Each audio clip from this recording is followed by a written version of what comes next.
It started off by thinking about what is a really fun, play-based way that we could meaningfully communicate with the kids here and that they can have real impact on the work that we do.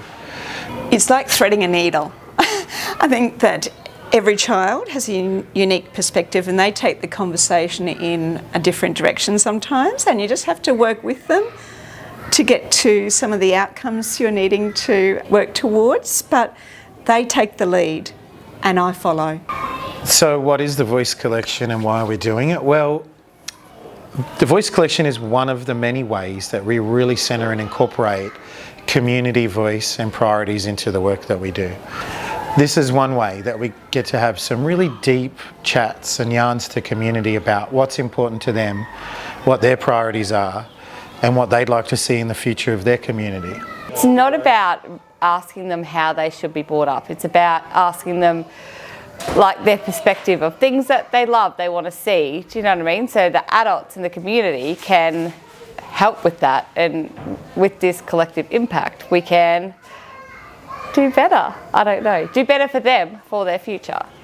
The Berrinba Friends Group is a collection of early childhood experts, community members and other interested people, and we sat down and had a bit of a chat about what's a way that we can do that is really safe, really ethical, and is going to be fun for the kids, you know, something enjoyable.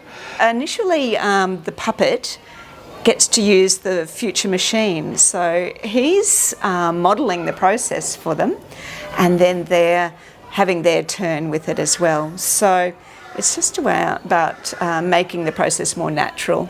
Nearly every child has been able to look and use the machine in the way that it was perhaps conceived. They look in there and they can see something ahead of themselves. So it was beyond what we could have expected really in terms of how they've taken to it. Deep, rich conversations are really important, and especially with these younger children, because they don't get a lot of opportunities to have input into the world around them at such a young age.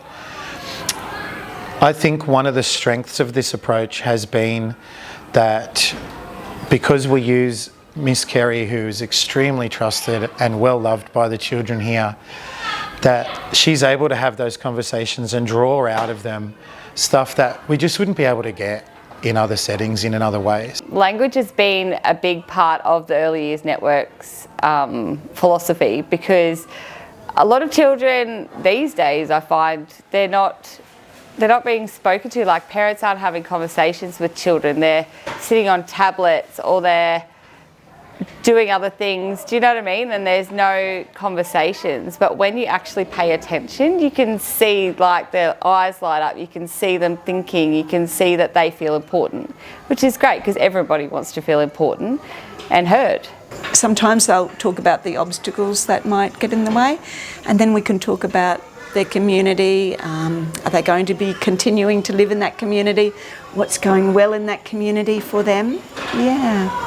Wow. You don't conceive that they could have a thought about that, but actually when you sit and listen carefully, they're able to share so much more than you could ever imagine.